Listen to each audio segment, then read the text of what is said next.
പത്തനംതിട്ട കോന്നിയിൽ തടിലോറി താഴ്ചയിലേക്ക് മറിഞ്ഞു. നിയന്ത്രണം വിട്ട ലോറി 30 അടി താഴ്ചയിലേക്ക് മറിയുകയായിരുന്നു. അപകടത്തിൽ ലോറി ഡ്രൈവർ എബിക്ക് പരുക്കേറ്റു. പത്തനംതിട്ടയിൽ നിന്ന് വിവരങ്ങളുമായി ശ്രീരാജ് ബാബു ഉണ്ട്. ശ്രീരാജ്, എങ്ങനെയാണ് ഈ അപകടമുണ്ടായത്? തടി കയറ്റി വന്ന ലോറി റോഡിന്റെ തിട്ട ഇടിഞ്ഞ് 30 അടി താഴ്ചയിലേക്ക് മറിഞ്ഞത്. കോന്നി തേക്കുതോട് തൂമ്പാക്കുളത്താണ് ഇത്തരത്തിലൊരു അപകടം ഉണ്ടായത്.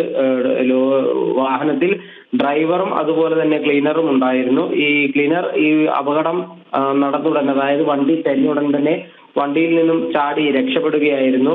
ഈ അപകടത്തിൽ ഡ്രൈവർക്ക് സാരമായ പരിക്കേറ്റിട്ടുണ്ട്. ഇദ്ദേഹത്തെ വളരെ വേഗം തന്നെ പത്തനംതിട്ടയിലെ ഒരു സ്വകാര്യ ആശുപത്രിയിലേക്ക് മാറ്റാൻ സാധിച്ചിട്ടുണ്ട്. ക്യാബിൻ വെട്ടിപ്പൊളിച്ചാണ് ഈ ഡ്രൈവറെ പുറത്തെടുക്കേണ്ടി വന്നത്. കുറച്ചധികം ദിവസമായി ഈ ഭാഗത്ത് റോഡ് പണി നടക്കുകയായിരുന്നു. അതിന്റെ ഭാഗമായി തന്നെ പാറപ്പൊടിയെല്ലാം തന്നെ റോഡിന്റെ ഓരത്ത് ഇട്ടിട്ടുണ്ടായിരുന്നു. ഇതെല്ലാമാണ് അപകട കാരണം.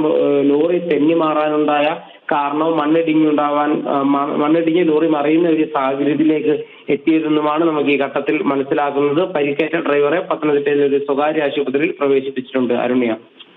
ശരി ശ്രീരാജ്, തടിലോറി ആണ് കോന്നിയിൽ അപകടത്തിൽപ്പെട്ടത്. 30 അടി താഴ്ചയിലേക്ക് മറിയുകയായിരുന്നു. ശ്രീരാജ് ബാബുവാണ് വിവരങ്ങൾ നൽകിയത്.